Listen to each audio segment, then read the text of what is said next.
Assalamualaikum warahmatullahi wabarakatuh.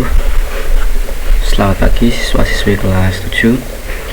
Baik, pada pagi hari ini kita masih bisa bertemu kembali setelah kita melaksanakan ulangan harian bersama atau UHB,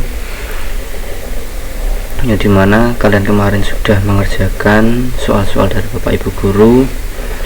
Dan untuk pertemuan ke-6 ini dalam mata pelajaran prakarya, saya akan menjelaskan dan melanjutkan tentang bab 3 ya, karena kemarin kalian sudah saya terangkan di bab 1 dan 2. Sekarang kita menginjak ke bab 3. Baik, sebelum kita lanjut materi, alangkah baiknya kita membaca doa, membaca basmalah bersama. Semoga kalian di rumah tetap diberikan kesehatan dan kemudahan, sehingga mudah untuk memahami mata pelajaran yang akan Bapak sampaikan. Bismillahirrahmanirrahim. Baik, pada kesempatan ini Bapak akan menjelaskan yaitu tentang budidaya tanaman obat. Sebelum kalian memahami dan belajar, silakan kalian buka LKS kalian halaman 34 ya, di bab 3 ini budidaya tanaman obat ya. Jadi bangsa Indonesia sendiri itu banyak sekali suku bangsanya, keanekaragamannya. Jadi termasuk tanaman tradisional ini yang digunakan untuk tanaman obat. Apa sih tanaman obat itu? Tanaman obat merupakan tanaman yang dapat digunakan untuk mengobati suatu penyakit atau memelihara kesehatan ya. Di obatnya itu dari tanaman ya. Tanaman obat yang ditanam di pekarangan rumah biasanya disebut apotek hidup atau toga tanaman obat keluarga. Nah, kalau kalian di rumah punya pasti bisa memahami materi ini langsung mudah ya. Apotek hidup atau toga merupakan kegiatan budidaya tanaman obat-obatan dengan memanfaatkan halaman atau pekarangan ya. Di halaman rumah, misalkan samping rumah kalian ataupun depan rumah, belakang rumah, itu bisa digunakan ya. Tanaman tersebut biasanya digunakan untuk keperluan sehari-hari ya. Nanti contohnya ada banyak sekali apa saja yang termasuk dalam tanaman obat keluarga. Nah, yang pertama ada namanya temulawak ya. Ini pasti sangat sering kita menjumpai ya di sekeliling kita, karena pada dasarnya temulawak ini memang banyak ditemukan di daerah tropis ya. Temulawak dapat tumbuh di daerah dataran rendah dan dataran tinggi sampai dengan ketinggian 1500 meter di atas permukaan laut ya. Temulawak dapat berkembang biak di tanah sekitar tegalan pemukiman, terutama pada tanah gembur, agar rimpangnya dapat tumbuh besar ya. Jadi temulawak ini sudah lama digunakan sebagai bahan ramuan obat di Indonesia ya. Untuk kesehatan sangat bagus sekali ya. Jadi bisa menyembuhkan penyakit ya, seperti emah, diare, perut kembung, serta gangguan kejiwaan atau hati. Nah, itu ya. Nah, dan selain untuk penyembuhan juga, temulawak sering digunakan sebagai campuran terapi makanan sehat pada pasien-pasien yang menderita sakit kronis ya, penyakit-penyakit yang membutuhkan waktu lama untuk sembuh ya. Oke, kemudian yang kedua kunyit. Ini sama ya, seperti temulawak juga. Jadi fungsinya memang untuk kesehatan, karena kunyit ini juga mudah untuk dicari ya. Seperti Indonesia ini memang sangat banyak sekali kunyit. Nah, jadi kunyit sendiri merupakan tumbuhan obat yang berkhasiat untuk menyembuhkan berbagai macam penyakit seperti kanker, tumor, dan lain-lain. Nah, karena bahan-bahan ini memang biasanya digunakan untuk jamu tradisional ya. Kalau kalian sering melihat atau kalian bahkan sering beli, itu ada jamu temulawak, kunyit, nah gitu. Kemudian selanjutnya sirih ya. Jadi sirih ini yaitu jenis tumbuhan rambat atau tumbuh bersandar pada pohon lain. Sirih ya, ini biasanya digunakan untuk menghangatkan tubuh ya. Bisa juga untuk dimanfaatkan untuk bau mulut, sakit gigi juga bisa, dan alergi. Nah, biasanya itu digunakan ya. Kemudian kecibling.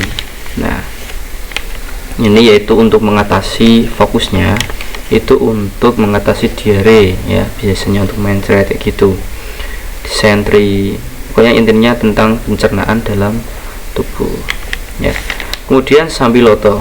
Nah, tanaman ini mempunyai fungsi medis sebagai pelindung hati dan menekan pertumbuhan sel kanker. Nah, ini untuk fungsinya sambiloto ini ya.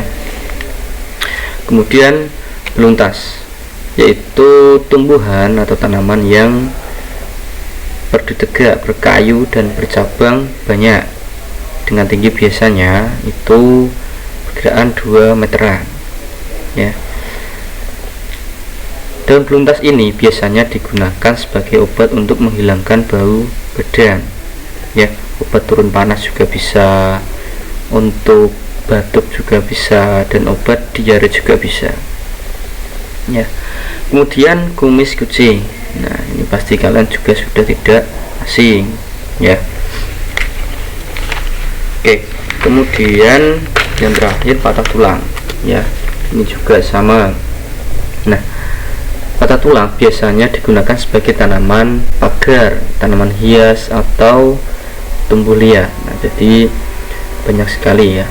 Nah, jadi untuk fungsinya sendiri, yaitu batang kayunya sendiri itu bisa digunakan untuk penyakit kulit, sakit gigi, atau radang telinga. Sedangkan getahnya itu dapat mengobati sakit gigi ya. Itu untuk yang di LKS yang sudah saya jelaskan, karena jenis tanaman obat ini sangat banyak sekali jenisnya, jadi saya jelaskan hanya beberapa saja ya. Yang penting kalian paham yang bisa digunakan, dimanfaatkan sebagai obat, itu dimanfaatkan. Jadi nggak harus, tidak semuanya obat itu memang dari bahan-bahan kimia ya. Jadi yang tradisional malah kadang tidak berbahaya dan justru kadang cocok dengan tubuh kita, karena kan terkadang tubuh tidak bisa menerima obat dengan dosis sekian ya. Itu kalau tradisional, bahan-bahan alami, itu insya Allah memang cocok dan pas untuk tubuh kita itu ya. Oke, kemudian sarana produksi budidaya tanaman obat. Nah, alat dan bahan apa saja yang perlu dipersiapkan dalam budidaya tanaman obat ini ya. Jadi tanaman obat dapat ditanam baik di luar, di lahan, kebun, ataupun di pekarangan rumah. Nah, jadi bisa saja di mana. Nah, budidaya di pekarangan rumah atau halaman rumah dapat dilakukan di polybag atau pot. Nah, jadi bisa kalian menggunakan polybag atau pot, itu juga bisa ya. Oke, yang pertama untuk alat-alatnya. Nah, untuk alat yang pertama yaitu untuk budidaya di lahan kebun atau pekarangan, itu biasanya di lahan yang lumayan agak lebar ya. Nah, untuk pengolahan lahannya atau tanahnya itu seperti biasa menggunakan cangkul atau garpu ya, untuk menanam benih yang akan disiapkan itu. Nah, kemudian yang kedua pemeliharaan tanamannya, bisa kalian menggunakan tembor, koret, atau sprayer. Nah, itu tergantung kalian ya, di rumah punya apa ya situ digunakan. Kemudian kalau tadi di lahan, sekarang budidaya di pot atau polybag. Nah, ini bisanya untuk mengefisiensi tempat juga, karena terkadang kita tidak punya lahan yang besar, adanya ruang sempit, itu bisa kita menggunakan pot atau polybag itu ya. Nah, alatnya apa saja? Yang pertama pasti harus ada polybag dan potnya, atau alternatif kalian bisa menggunakan wadah dari limbah, kaleng cat, atau susu, dan yang lain. Nah, itu ya. Kemudian skop dan cangkul itu sudah pasti untuk menggunakan ya. Oke, itu untuk alat-alatnya. Sekarang kita bahas untuk bahan untuk budidayanya. Yang pertama, benih atau bibit tanaman obat. Nah, jadi kalau kalian sudah menyiapkan alatnya semuanya, mulai dari cangkul, polybag dan sebagainya, itu sekarang yang harus disiapkan yaitu benihnya atau bibit yang akan kalian tanam nanti. Misalkan kalian ingin gunakan temulawak, nah disiapkan bibitnya, beli atau minta ke tetangga, misalkan ada yang punya, diminta sedikit untuk ditanam ya. Nah, setelah mendapatkan benihnya atau bibitnya, sekarang kita harus mempersiapkan pupuk kandang dan kimianya ya, karena bibit dari awal itu harus ada pupuknya biar bisa tumbuh secara subur ya. Kemudian media tanam ya.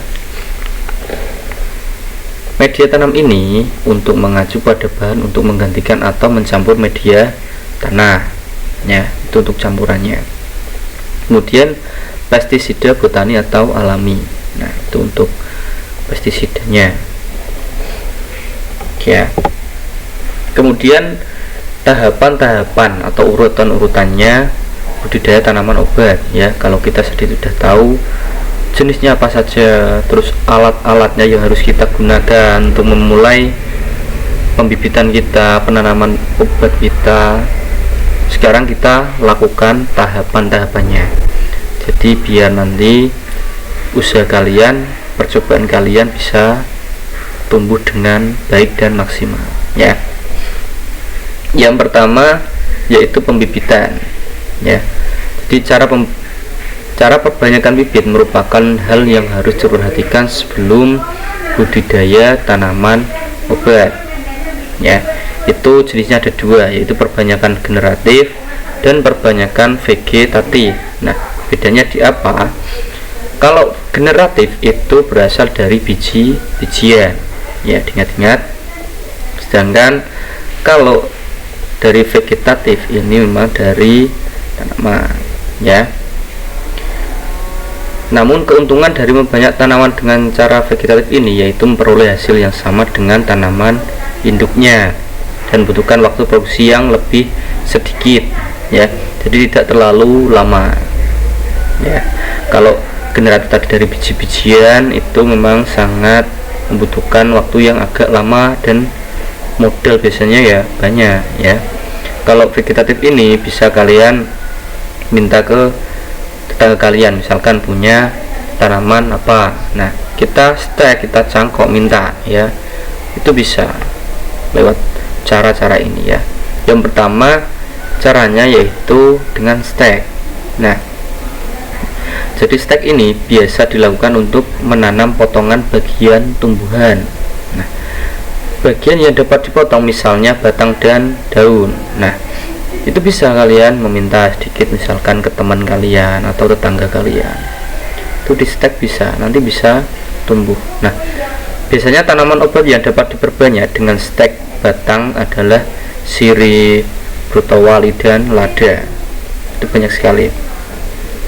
Biasanya batang sepanjang 10-20 cm dan ditanam pada polybag yang telah berisi media tanam. Nah, itu. Kemudian setelah kita ketahui cara-cara yang pertama yaitu stek, yang kedua yaitu ada cangkok, temen cangkok. Nah, dia biasanya yang dicangkok itu batangnya ya. Bagian batang tanaman yang dicangkok biasanya akan tumbuh akar setelah 1-3 bulan ya. Biasanya seperti mahkota dewa, melati, dan bunga kenanga itu bisa ya dicangkok. Kemudian okulasi yang ketiga ya, yaitu untuk menggabungkan mata tunas suatu tumbuhan pada batang tumbuhan lain. Nah, biasanya ini digunakan untuk memperbanyak tanaman obat tahunan seperti kayu manis, palawija, dan belimbing wulu ya. Itu yang sifatnya memang jangka panjang ya. Kemudian yang kedua tahapannya yaitu pengolahan tanah. Nah, setiap jenis tanaman obat selalu membutuhkan kondisi tanah tertentu agar dapat tumbuh dan berkembang dengan optimal ya. Seperti contoh misalkan kita hidup di Jawa atau di daerah-daerah yang jauh dari pegunungan, itu biasanya tanahnya tidak bisa subur ketika ditanami tanaman. Ya biasanya kita harus menggunakan tanaman dari pegunungan. Nah itu harus dipersiapkan juga untuk pengolahan tanahnya ya. Kemudian penanaman. Nah, lubang atau alur tanam dibuat pada bedengan. Nah, itu tergantung kalian ya. Jadi mau dibuat seperti apa, dibuat serapi mungkin dan seunik mungkin, itu terserah kalian ya. Yang selanjutnya ketika sudah ditanam yaitu tahap pemeliharaan. Nah, ini yang sangat-sangat penting dan faktor utama dalam kesuksesan kalian. Nah, dalam pemeliharaan ini ada step-step yang harus kalian pahami ya. Ada yang pertama itu nanti penyiraman ya, juga penyulaman ketika ada tanaman yang mati ataupun hinggapi serangga dan yang lain, itu harus disulami kembali yang rusak ya. Kemudian pemupukan. Nah, biasanya digunakan dengan menggunakan jenis pupuk anorganik ya. Kemudian penyiangan. Nah, ini juga faktor utama karena biasanya tumbuhan itu juga butuh oksigen juga untuk kelancaran bibitnya ya. Kemudian pembumbunan. Nah, ini juga. Kemudian pengendalian OPT ya. Jadi pengendalian OPT ini dapat dilakukan secara mekanis dan kimia ya. Oke. Kemudian untuk step yang keempat yaitu masa panen. Nah, ini yang sangat ditunggu biasanya. Kalau kita sudah beberapa bulan, beberapa itu sudah mulai panen ya. Oke ya. Kemudian ketika sudah panen itu ada fase terakhir, tahap pasca panen. Nah, tahap pasca panen ini meliputi penyortiran, pencucian, penirisan sampai dengan penyimpanan ya. Jadi penyortiran, jadi hasil yang bagus dan kurang bagus itu memang harus disortir. Kemudian pencucian, penirisan, nah itu pasti harus sudah dilakukan ya. Oke, untuk pertemuan yang ke-6 ini di mata pelajaran prakarya saya cukupkan. Silakan habis ini kalian kerjakan uji kompetensi 3 di LKS kalian halaman 42 sampai 43 nomor 1 sampai 10 ya. Udah ada semuanya di buku LKS, silakan kalian kerjakan. Tetap semangat di rumah, jaga kesehatan. Kurang lebihnya mohon maaf. Wassalamualaikum warahmatullahi wabarakatuh.